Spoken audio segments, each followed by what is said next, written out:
हाय, ही गोष्ट देव आणि विश्वास ह्यावर आहे. जर तुम्ही विश्वास करत असाल तर बघा आणि लाईक आणि शेअर आणि सबस्क्राईब पण करा.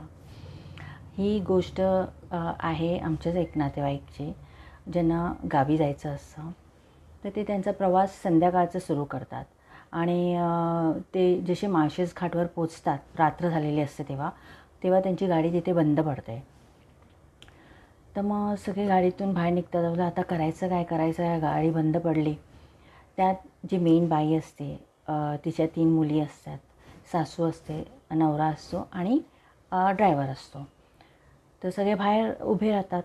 आणि ही तेव्हाची गोष्ट जेव्हा मोबाईल उपलब्ध नव्हता, काही नव्हतं तेव्हा हेल्पसाठी. तर गाडी थोडीफार गाडी जायची, त्यांना बघायची, पण थांबायची नाही. त्यांना वाटायचं कदाचित ही लोकच लुटारू असेल.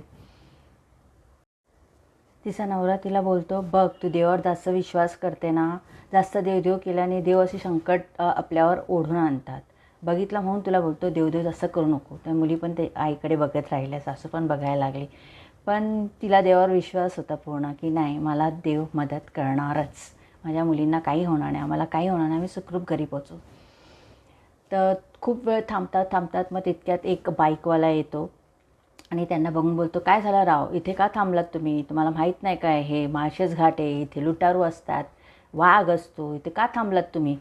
तर ते बोलले का आमची गाडी बंद पडली आहे, काय करू शकतो आम्ही, म्हणून आम्ही इथे थांबलो आहे मदतीसाठी, पण कोणी आम्हाला मदत करत नाही आहे.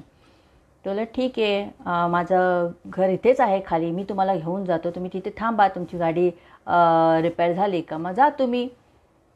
तर मग तो असं 2-2 जणांना घेऊन त्यांच्या बाईकवर असं खाली सोडायचा. आणि मग तो सगळ्यांना घेऊन तर जातच होता आपल्या बाईकवर, पण तरी मनात एक शंका होतीच की बापरे, हा त्या लुटारूंपैकी तर नसेल, हा पण लुटारू तर नसेल, काय जीवाला धोका तर नसेल. मग तरी रिस्क घेऊन जावंच लागलं त्यांना. जसे सगळे तिथे घरी पोचले तर त्याने आईला सांगितलं, आई हे आपल्या घरी पाहुणे आहेत, त्यांची गाडी बिघडली आहे, तू त्यांना जेवायला घाल. मग ते सगळे त्यांची आई पण खूप चांगली होती, तिने जेवण केलं, त्यांना जेवायला घातलं.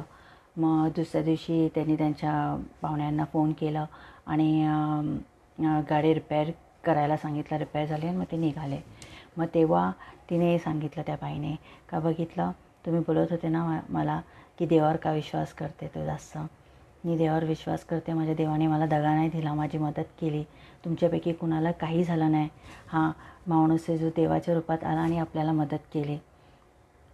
किती छान ना.